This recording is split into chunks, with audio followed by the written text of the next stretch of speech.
If you ever have the chance to go to a pro tournament, I suggest that you actually go to the practice courts. Obviously, the matches are incredible, but at a lot of tournaments, for instance, at Indian Wells just recently, you have the chance to get really close to the players on the practice courts. And that's really where you see how they're laying the foundation for the incredible performances in the matches. Now, not everybody can go to Indian Wells or any other pro tournaments, but for now, I have the next best thing.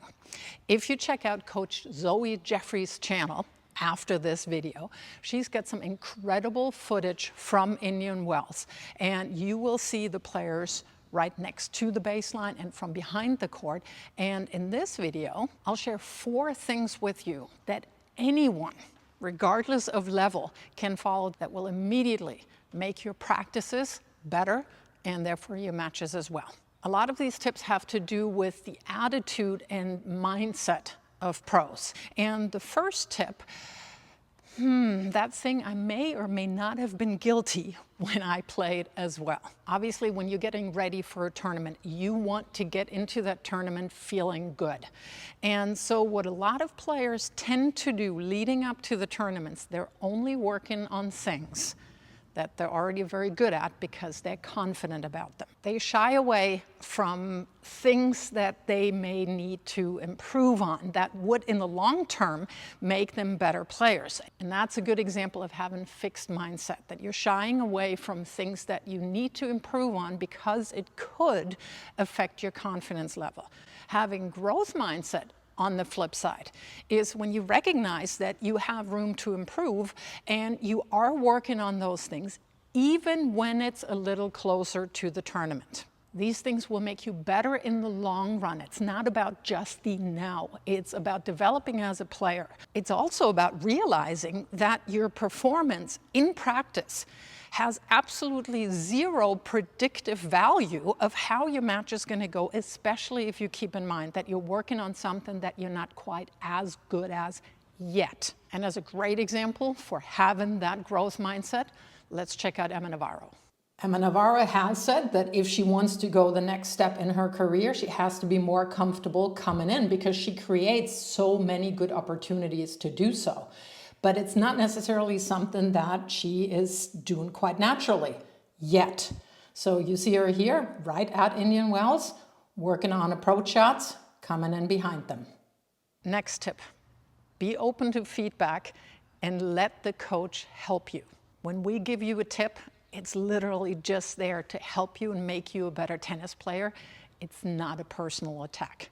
And you'd be surprised how many players I've coached who pay me, they're literally shutting down any suggestion.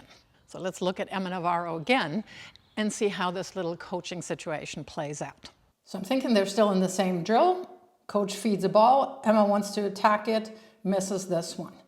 So now let's look at the coach. He's showing her what she did, shows her what she should be doing, and look at Emma Navarro. The entire time, she's just nodding, taking it in. Good body language, stays positive. Okay, here we go. Next ball. Misses again. No body language signifying that she's upset or anything, just gets ready for the next ball. And that is what we love as coaches. The next tip goes again with the I'm only going to work on things that I know I'm already good at because I want to keep my confidence up. Players do not play enough points. Especially junior players do not play enough points. If you think that you can run through 20 minutes through the middle and then maybe 15 minutes each way cross court, take a few volleys, take a couple of serves and returns, and you're then ready and prepared for a match, think again. You might have good rhythm, and that absolutely has its place in your tournament preparation. But if you're not playing enough points, you're simply never putting yourself in the position that you have to problem solve on the fly. You have to deal with the adversity that conditions, your opponents, the score, whatever throws at you. And because that's uncomfortable and sometimes just really doesn't feel great, players avoid that. And that, to my mind, is a huge mistake. So let's take a look at Aryna Sabalenka, who is known to play a lot of points when she's in her tournament preparation on site, and she deliberately chooses players that she might have issues with, and she's trying to use her practices to figure out how to play them. And as the #1 in the world, she actually knows that she can also improve playing players who are below her in rankings. You should be playing with players higher than you, your same level, weaker players, right-handers, left-hander, men, women, older, younger, whoever. Literally, play points with everybody and their mom. Last tip, deal with the conditions and practices. And that's perhaps a point where I could have used a little bit more of coaching. Let's look at this clip here real quick. It's super windy. So I had 1 or 2 or 3 instances when conditions were adverse that I basically, before I even stepped on the court, dismissed the practice as, oh, it's not going to do anything for me. And that is a terrible attitude. When conditions are not great, you have to find all the ways to change your perspective. So for instance, playing in these windy conditions that they just recently had at Indian Wells, a few of the things that I could have needed, because I did play in Indian Wells, I did play in Miami, and it was super windy all the time, was, well, she has to deal with it as well. It's not just me. Nobody's, staging a personal attack against me here.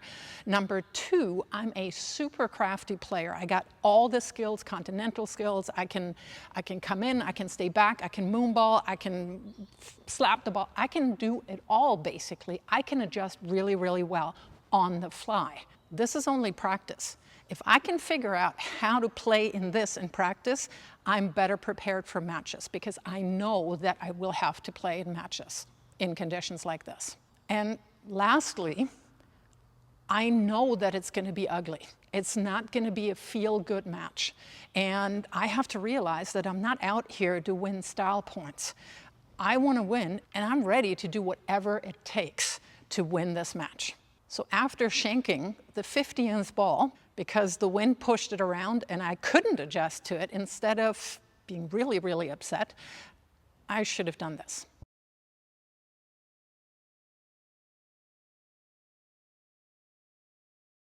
Absolutely nothing. Just deal with it, get on with it, play the next ball, just like Emma Raducanu did. You didn't see any reaction whatsoever. And when that happened to me, you would probably see a reaction after the 5th or 6th or 7th ball that I shanked. Let me know down in the comments which one of these tips applies the most to you. And if you have noticed something else, for instance, while watching pro players that they do that we could all benefit from, also do share that down below in the comments.